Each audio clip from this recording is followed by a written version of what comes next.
प्रत्येक भक्त के अलग श्री कृष्ण।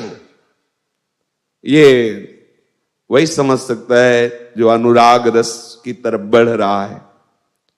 हमारे प्रीतम सिर्फ हमारे प्रीतम हैं, हमारी श्री जी सिर्फ हमारी श्री जी हैं। अत्यंत आसक्ति के कारण वो अपनी प्यारी जी को सदैव अपने समीप देखता रहता है। आपको लगेगा अगर प्यारी जी उसके समीप है तो अन्य उपासकों के पास है प्यारी जी ही, लेकिन वो उसकी प्यारी जी, वो उसकी प्यारी जी। जैसे भाव देश में उपासक जो पहुंच चुका है, वो इस समय श्री जी को स्नान करा रहा है, तो उसी क्षण दूसरा उपासक स्नान करा के श्री जी का श्रृंगार कर रहा है, तीसरा भोग लगा रहा है, अन्य तो है ना श्री जी सबके पास। प्रगट में नहीं, भाव देश में चिदानंद बपो श्री जी सबके ठाकुर अलग अलग पूर्ण से। ऐसा नहीं कि अधूरी सेवा, संपूर्ण सेवा उपासक को मिलती है। ये बड़ा गूढ़ है, ये अकथ कहानी है, अनिर्वचनीयम प्रेम स्वरूपम। तो श्री जी से सखी कह रही है कि उसके दो उसके बस में नहीं रहते, दो ये नेत्र। एक मन प्रीतम के समीप गया, दो नेत्र प्रीतम के अधीन हो गए। और जो तीन हैं जिनके प्रभाव से सृष्टि चक्र चलता है, सतोगुण, रजोगुण, तमोगुण, ये तीनों गुण से वो मुक्त हो जाता है, त्रिगुणातीत अवस्था को प्राप्त हो जाता है, तीन का त्याग हो जाता है। जे भी भगवत साक्षात्कार होता है, एक मन प्रभु के समीप चला गया, दो नेत्र केवल प्रभु की ही रूप माधुरी जित देखूं तित श्याममयी, और वो त्रिगुणातीत अवस्था को प्राप्त हो जाता है, सतोगुण, रजोगुण, तमोगुण से ऊपर उठ जाता है। अर्थात वो देह होते हुए भी विदेह रहता है, त्रिगुणातीत इस गुणों के बंधन से मुक्त हो जाता है। ये गुणों का बंधन तभी तक है जब निरंतर नाम नहीं चल रहा। जी नामन मंगल लोक तिहु सुहरिपद भजो न विलंब कर। यदि आप निरंतर नाम जप करोगे तो ये रूप आ ही जाएगा, आ ही जाएगा, पक्का आ जाएगा। संतों ने, महापुरुषों ने नाम को डोरी कहा है और रूप को पतंग कहा है। खींचते रहो डोरी, कितनी दूर है पतंग, चिंता मत करो, खींचते रहो, वो समीप आ जाएगी। राधा राधा राधा राधा, यह है डोरी खींचला और आ रहा है रूप रूपी पतंग। जो जितना जप रहा है उसकी भावना में स्वामिनी जी का, लाल जी का उतने रूप प्रकाशित हो रहा है। जिस दिन आप गदगद कंठ से, रोमांचित तन से वृंदावन की रज का अभिषेक किए हुए राधा राधा राधा निरंतर सुमिरन करोगे तो देख लेना ये जोरी मुस्कुराती हुई कभी हटेगी ही नहीं।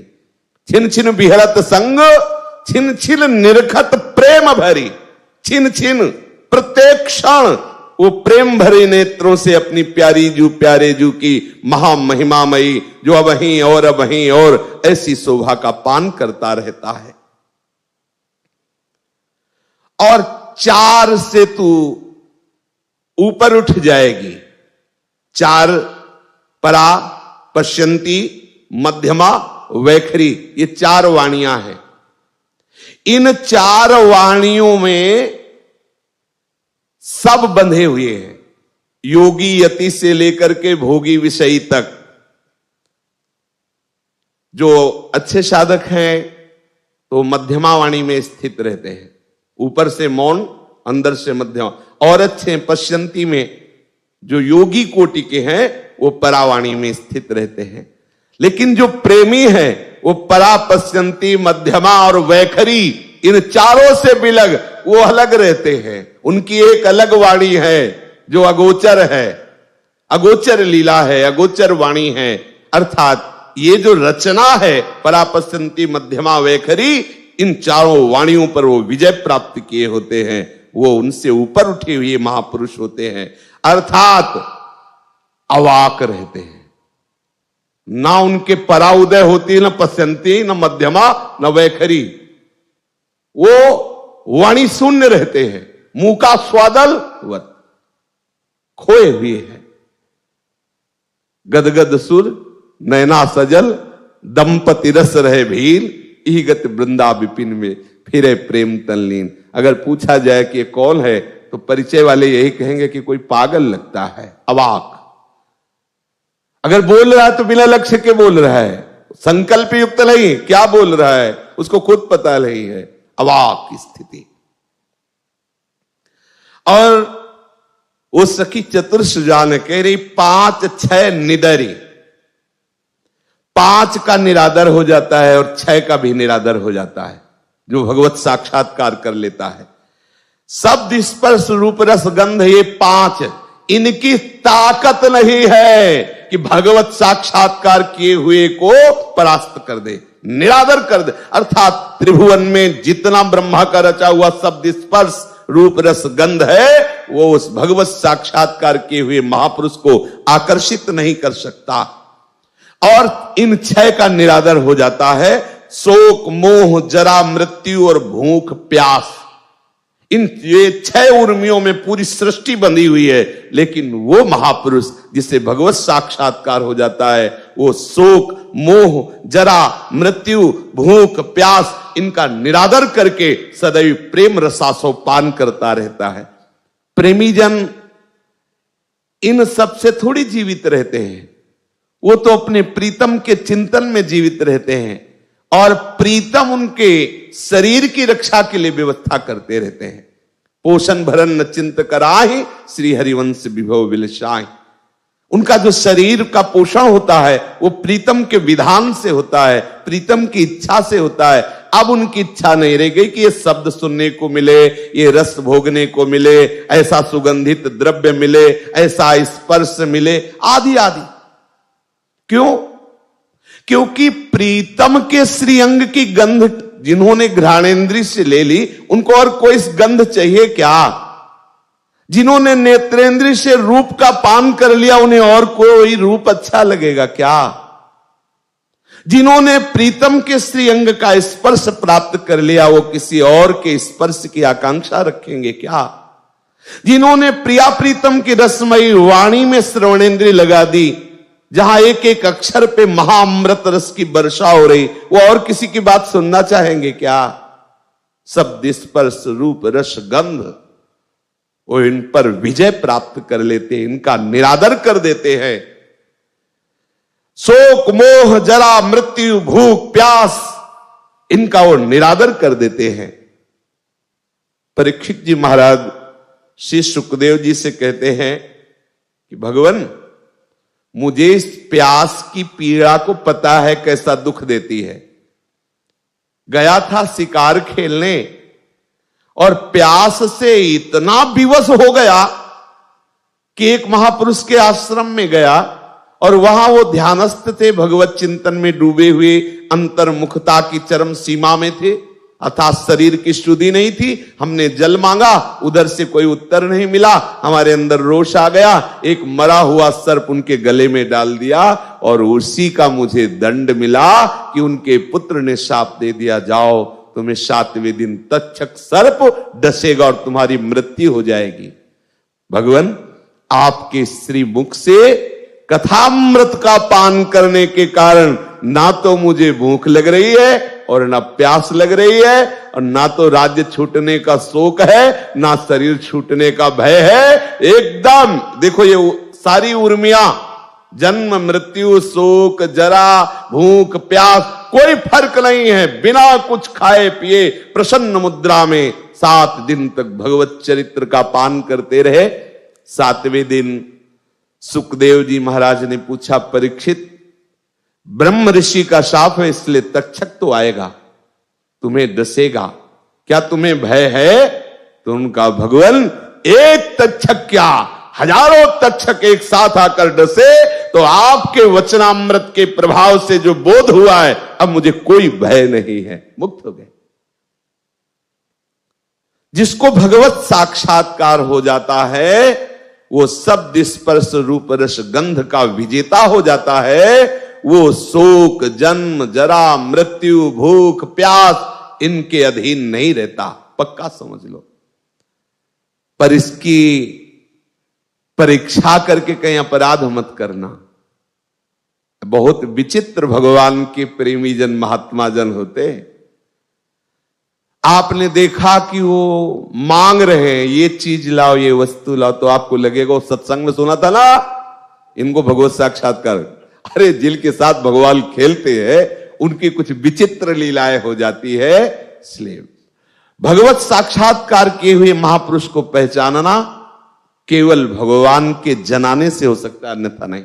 जैसे भगवान के लिए कहा गया, सोई जानो तुम सोई जाने जे देह जनाई, तो जानत तुम्हें तुम्हें हो जाई। ऐसे जिनका दर्शन अमोघ है, जिनको दुर्लभ महात्मा कहा गया है, उनको पहचानने की सामर्थ्य हम त्रिगुण के अंदर बुद्धि वाले में थोड़ी है। त्रिगुणातीत को पहचानने के लिए गुणातीत होना ही पड़ेगा, तभी आप जान सकते हैं, या वो कृपा करके जना दें। एक बार सदगुरुदेव भगवान के साथ ब्रज 84 कोष की प्रदक्षिणा में आदेश हुआ, उनके साथ थे। तो गुरुदेव भगवान श्री जी की रसोई सेवा में बहुत प्रवीण है। वो जो भी बनाते हैं अमृत जैसा लगता है। 10 वर्ष तो कम से कम पाने को तो मिला ही है, क्योंकि वो जब भोग लगाते तो कृपा करके ऐसा। तो बद्रीनारायण है ना, वहां जब यात्रा पहुंची, यात्रा में चार विरक्त ही थे। अब अपने को तो ये प्रसाद पहले से असाध्य रोग का है, तो थोड़ा ही चलने के बाद बहुत ही श्रमित हो जाता शरीर। और गुरुदेव भगवान अपने को सेवा दिए थे, कंडा भी मांग के लाओ या बीन के लाओ, आटा मांग के लाओ और आटा गूंथ के रखो, ये व्यवस्था करो। तो अन्य जो थे सब्जी आदि की, और गुरुदेव भगवान रसोई स्वयं मनिया करते थे। अब वही शुरू। तो वहां आश्रम में संतों के लिए रोटी दाल सब्जी दी जाती थी। जब ये पता चला तो गुरुदेव भगवान के ऊपर थोड़ा सा मन में गुस्सा सी आई, जैसे अपने माता पिता पे आती। फिर वही जाना पड़ेगा गांव, कंडा मांग के लाओ, आटा। एक एक कदम मुश्किल था। ये रोग का प्रभाव छीण कर दिया था शरीर को। अब तो औषधियों के प्रभाव से थोड़ा भगवत कृपा से चल भी रहा। उस समय तो बहुत ही हालत खराब थी। मन में आया फिर वही बाटी बनाएंगे, चूरमा बनाएंगे, दाल बनाएंगे, इतनी, अरे रोटी या मनिया लेके भोग लगा देते, आराम किया जाता। मन में आया जरूरत क्या है रोज चूरमा और बाटी, हो इसकी क्या जरूरत है रोज। वो सन्यास का नशा वैराग्य का ना अंदर ही आया, बाहर कुछ नहीं हुआ। बाहर तो बना, भोग लगा। महाराज जी बहुत अल्पाहार करते हैं, 1-2 बाटी, थोड़ा सा चूरमा, जैसे आज भी वो रोटी बनाएंगे 2, तो आधी तो प्रसाद में वही जो सेवा में रहते हैं, 1-1.5 रोटी ऐसे पाते हैं। बहुत अल्पाहार है। और ये जीवन में देखा है। महाराज जी अपने कर कमल से 2 अगर रोटी बनाएंगे तो 2 ही बनाएंगे, और वो उसी का भोग लगेगा। और उस समय तो संध्या काल में सदगुरुदेव भगवान जब शौच के लिए गए, तब हमारी चेतना आई। तो हमने स्वप्न में देखा बद्रीनारायण में कि प्रियाजू गुरुदेव के ऐसे, जैसे सखी के ऊपर रखते हैं, ऐसे बाहु पधराए हुए, अगर वो चूरमा दे दो, वो बाटी दी, वो थोड़ा सा, वो ऐसे, वो अमुक वस्तु है। और गुरुदेव भगवान प्रसन्न होकर पवारे, और श्री जी ऐसे गोद में बैठी हुई है, ऐसे ऐसे हाथ किए हुए, और दुलार करके गुरुदेव पवार हैं। और अंदर प्रेरणा हो रही, तुम क्या समझते हो, ये अपने लिए बनाते हैं, ये मेरे लिए बनाते हैं। देखा प्रिया लाल, विशेषता प्रियाजू के दर्शन हुए। फिर बाद में विश्राम होते होते उस लीला में लालजू के दर्शन हुए। गुरुदेव भगवान सौच होकर ऐसे लंगोटी पहने ऐसे आ रहे थे। हम गए, दंडोत किया, कहा महाराज जी गलती हो गई। ठीक वही शब्द जो स्वप्न में थे, क्या तुम समझते हो ये रसोई हम अपने लिए मनिया करते हैं? हम कहा महाराज जी हम अज्ञानी जीव, हमसे गलती हो गई। ये सब अंदर की बातें हैं, शब्द में कुछ नहीं हुआ, बाहर कुछ नहीं हुआ। अंदर केवल थकान के कारण, क्लेशित होने के कारण, रोग ग्रसित होने के कारण ये आ गया कि क्यों रोज वही बाटी, वही चूरमा, वही इतना, अरे आज तो रोटी दाल हो जाती क्या। ऐसा यही आश्रम से ले लेते। गुरुजी महाराज पूर्ण सहचरी भाव में स्थित, और स्वामिनी के लिए प्रत्येक चेष्टा है, एक बार नहीं सैकड़ों बार ऐसी उनकी कृपा से। ये तो अगर महापुरुष ना समझाएं, ना कृपा करे, क्या हम जान सकते हैं उनको? कदापि नहीं उनकी चेष्टाएं कदापि नहीं जान सकते। दंडवती परिक्रमा से गिरिराज जी महाराज जी बहुत कृपा हुई है, गुरुदेव के मरे हुए शरीर से क्या क्या करा लिया, उनका अद्भुत सामर्थ्य। तो श्री जी को आगे आश्रम सीतारामी आश्रम था, तो वहां विराजमान करके फिर दंडवती परिक्रमा करके वहीं मध्याह्न में विश्राम हुआ। उन लोगों ने आके प्रार्थना की कि प्रसाद तैयार है, श्री जी ठाकुर का भोग लग गया, आप पा लीजिए। महाराज जी ने कहा हमसे कि आप पा लीजिए, हमारे उधर में ऐसी आवश्यकता नहीं है। हमें लगा कि सुबह से दंडवती पे हमने फिर प्रार्थना की महाराज जी थोड़ा ही पाले, उनका रुचि नहीं है।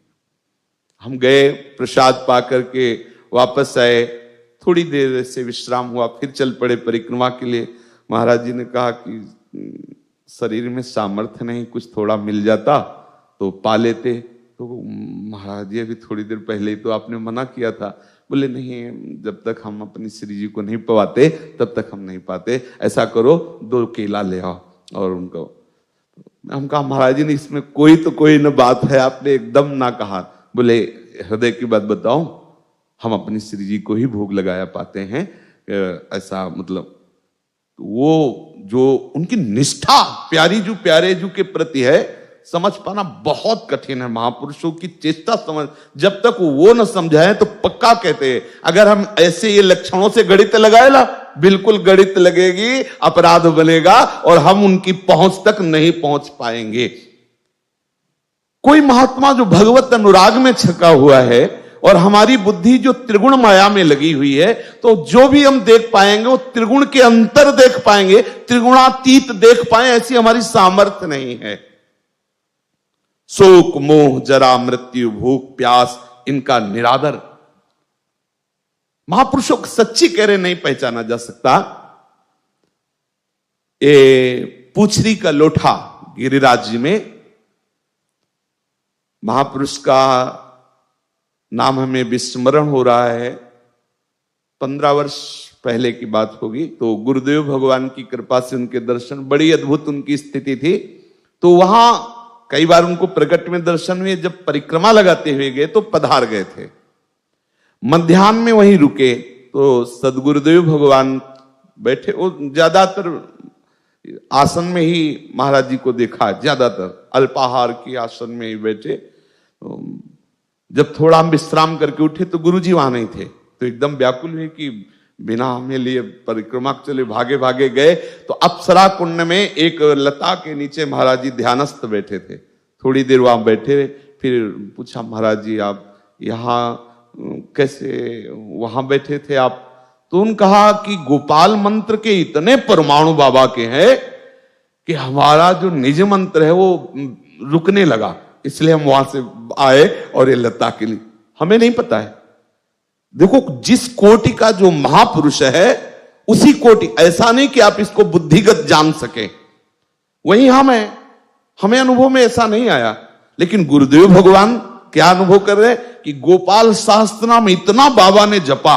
जो पुछरी के जगन्नाथ दास बाबा ही पक्का आ गया, जगन्नाथ दास बाबा जी पुछरी के लोठा, जो पुराने दर्शन आदि के लिए जाते रहेंगे वो जानते, बड़े ही अच्छी अद्भुत स्थिति थी। वो गुरुदेव भगवान ने कहा इतने गोपाल मंत्र के परमाणु है कि मतलब जोड़ कर गए। होता है जब पूज्य श्रीधर बाबा के श्री चरण सेवा में जाते तो जब प्रणाम करते तो हमारे हृदय से निकलता निताई गौर हरि बोल। गुरुदेव भगवान से कहा कि अरे बोले उनकी सामर्थ्य के सामने तुम्हारी कोई निष्ठा थोड़ी है। अरे वो निष्ठा से परिपक्व महापुरुष है और उनके आप श्री अंगों का सेवन करते हो तो आ तो जाएगा ही हृदय में, वही आएगा जो उनके हृदय में चल रहा है। अपने आप निकल, जब सर झुकाते तो निकलता निताई गौर हरि बोल। निष्ठा उन महापुरुषों के परमाणु, अब ये कोई साधारण बातें थोड़ी, असाधारण है। तो हम किसी भगवत प्राप्त महापुरुष को जान ले, ये स्वयं श्रीमुख से कह रहे वासुदेवा स्वरमित समहात्मा सुदुर्लभा। सखी कह रही है 1 2 3 तज 4 बानी मेट 5 6 निदरी और 7 भुलई हैं। पंच तन्मात्राओं पर विजय, 6 उर्मियों पर विजय और 7 प्रकार के सुखों का निरादर। तन सुख, तीय सुख, पति सुख, तनय सुख, समझ रहे? शरीर सुख, पत्नी का सुख, पति का सुख, पुत्र का सुख, महल का सुख, धन का सुख, संपत्ति धरणी का और मित्र सुख, इनका त्याग हो जाता है, जिसे भगवत साक्षात्कार हो जाता है। क्योंकि ये सब विस्मृत हो जाते हैं, एकमात्र श्याम सुंदर उसके, एकमात्र प्रियालाल उसके हृदय पर समाये रहते हैं। और 8 अंग हैं। अष्टांग, साष्टांग प्रणाम का तात्पर्य होता है अष्ट।